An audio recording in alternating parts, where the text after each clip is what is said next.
Hi అండి అందరికీ. ఈరోజు వీడియోలో ఓజోన్కి రిలేటెడ్ ఏమేమి ప్రోటోకాల్స్ జరిగాయో అండ్ ఏమేమి అమెండ్మెంట్స్ తీసుకున్నారో వాటన్నిటి గురించి ఈరోజు తెలుసుకుందాం. మెయిన్లీ ఈరోజు టాపిక్ వచ్చేసి ఓజోన్కి రిలేటెడ్ ఎటువంటి ప్రోటోకాల్స్ అండ్ కన్వెన్షన్స్ జరిగాయో తెలుసుకుందాం అన్నమాట. ఓజోన్ అనేది ఎక్కడ లొకేట్ అయి ఉంటుంది? స్ట్రాటోస్పియర్. మనకందరికీ తెలిసిందే ఓజోన్ అనేది స్ట్రాటోస్పియర్లో లొకేట్ అయి ఉంటుంది.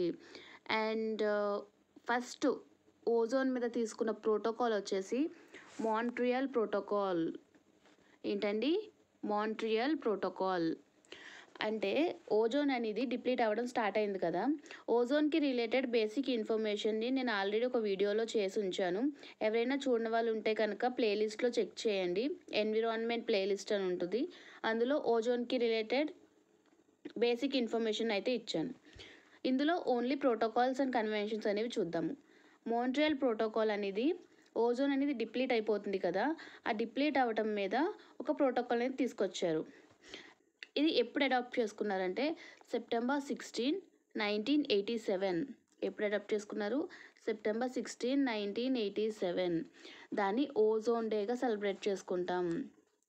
సెప్టెంబర్ 16ని ఓజోన్ డేగా మనం సెలబ్రేట్ చేసుకుంటాం.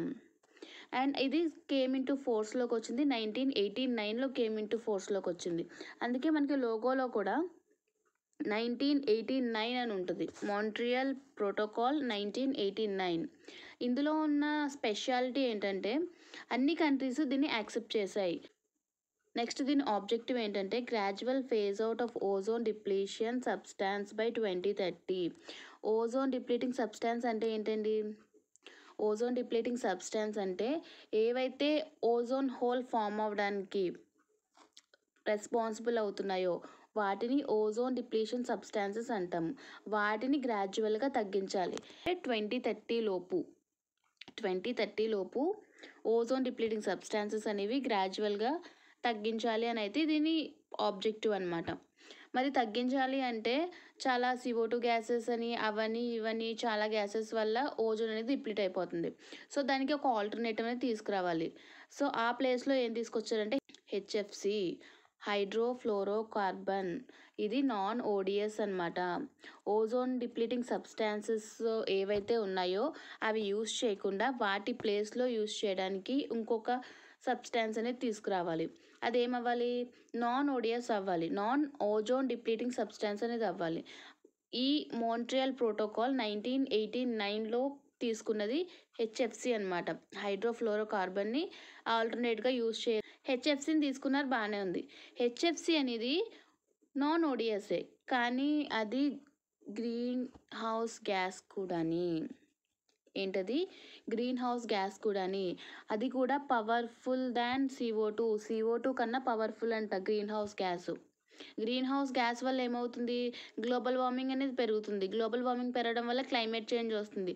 దానివల్ల కూడా అంటే ఓజోన్కి ఎఫెక్ట్ ఉండదు కానీ క్లైమేట్ చేంజెస్ అనేవి వచ్చేస్తున్నాయి ఈ గ్రీన్ హౌస్ గ్యాస్ వల్ల. ఏది? HFC వల్ల. సో అందుకని చెప్పని ఇంకొక ఆల్టర్నేట్ తీసుకురావాలి అని అనుకున్నారు. దానికోసమని కిగాలి అమెండ్మెంట్ ఎప్పుడంటే 2016లో అడాప్ట్ చేసుకున్నారు. 2016లో కిగాలి అమెండ్మెంట్ అనేది అడాప్ట్ చేసుకున్నారు. కేమ్ ఇంటూ ఫోర్స్ వచ్చేసి 2019లో వచ్చింది. ఇక్కడ ఏంటి? ఆల్టర్నేట్ అనేది మళ్ళీ కావాల్సి వచ్చింది. ఎందుకంటే HFC అనేది నాన్ ODSఏ కాకుండా గ్రీన్ హౌస్ గ్యాస్ కూడాని. సో అందుకని ఇంకో ఆల్టర్నేట్ అనేది తీసుకొచ్చారు. ఆ ఆల్టర్నేట్ పేరు ఏంటంటే హైడ్రోఫ్లోరో ఒలిఫిన్. ఆల్టర్నేట్ పేరేంటి? Hydrofluoro olefin, HFO. ఇది non ODS and non GHG అంటే గ్రీన్ హౌస్ గ్యాస్. ODS అంటే ozone depleting substance. Hydrofluoro olefin అనేది non ODS and non GHG. ఈ కిగాలి అమెండ్మెంట్ అనేది అన్ని కంట్రీస్ మీద లీగల్గా బైండ్ అయి ఉంటుంది. సో అందరూ ఫాలో అవ్వాల్సిందే. ఈ కిగాలి అమెండ్మెంట్లో ఏం చేశారు అంటే 3 కేటగిరీస్ కింద డివైడ్ చేశారు అన్ని కంట్రీస్ని 3 కేటగిరీస్ కింద డివైడ్ చేసి ఇచ్చారనమాట. HFC వాడడం వల్ల క్లైమేట్ చేంజ్ అనేది ఎక్కువ పెరిగిపోతుంది. అంటే HFC వాడటం వల్ల గ్రీన్ హౌస్ గ్యాసెస్ అనేవి పెరిగిపోయి గ్లోబల్ వార్మింగ్ అనేది ఇంక్రీజ్ అయ్యి క్లైమేట్ చేంజ్ అనేది వస్తుంది. సో అందుకని హెచ్ఎఫ్సిని తగ్గించాలి అని అయితే ఒక ఫేజ్ డౌన్ షెడ్యూల్ రిలీజ్ చేశారు. అందులో ఉన్న కంట్రీస్ని 3 కేటగిరీస్ కింద డివైడ్ చేశారు. ఇండియా అనేది థర్డ్ కేటగిరీలోకి వస్తుందన్నమాట. అంటే ఏంటంటే ఇక్కడ బేస్ లైన్ ఇచ్చారు చూడండి, 2024, 2026 అంటే ఆ ఇయర్ని బేస్గా తీసుకోవాలి. ఆ ఇయర్లో ఉన్న హెచ్ఎఫ్సి ఎమిషన్స్ని తీసుకుంటారనమాట. ఫ్రీజింగ్ వచ్చి 2028. ఇంకా 2028 నుంచి మొత్తం హెచ్ఎఫ్సిని కంప్లీట్గా ఫ్రీజ్ చేసేయాలి. అండ్ మ్యాక్సిమం రిడక్షన్ వచ్చి 85/2047. అండ్ ఫ్రీజ్ చేసి ఇంకా వాడకుండా తగ్గించుకుంటూ రావాలి. ఎంత తగ్గించుకుంటూ రావాలి? 85%. 2047 కల్లా 85% హెచ్ఎఫ్సి ఎమిషన్స్ అనేవి, హెచ్ఎఫ్సి యూజేజ్ అనేది తగ్గించుకుంటూ రావాలి అని అయితే చెప్పారు. అండ్ డిఫరెంట్ కంట్రీస్కి డిఫరెంట్ బేస్ లైన్స్ అనేవి ఉంటాయి. అండ్ డిఫరెంట్ ఫ్రీజింగ్ అనేది ఉంటుంది. అండ్ మ్యాక్సిమం రిడక్షన్ కూడా ఉంటుంది. మనకి అన్ని కంట్రీస్ చూసుకోవాల్సిన అవసరం లేదండి. మెయిన్గా మనం ఇండియా గురించి తెలుసుకుంటే సరిపోద్ది. ఇండియా బేస్ లైన్ వచ్చి 2024, 2026. ఆ ఇయర్లో ఎమిషన్స్ని బేస్ లైన్గా తీసుకుంటారు. ఆ ఇయర్లో ప్రొడక్షన్ని బేస్ లైన్గా తీసుకుని కంపేర్ టు దట్ ఇయర్ 2028 నుంచి ఎంత తగ్గించారనేది చూస్తారనమాట.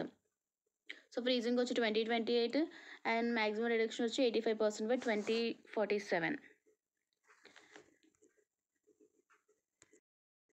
ఎన్విరాన్మెంట్ సిరీస్ని ఇంకా కంటిన్యూ చేయాలంటే ఒక కమెంట్ చేయండి కంటిన్యూ అని.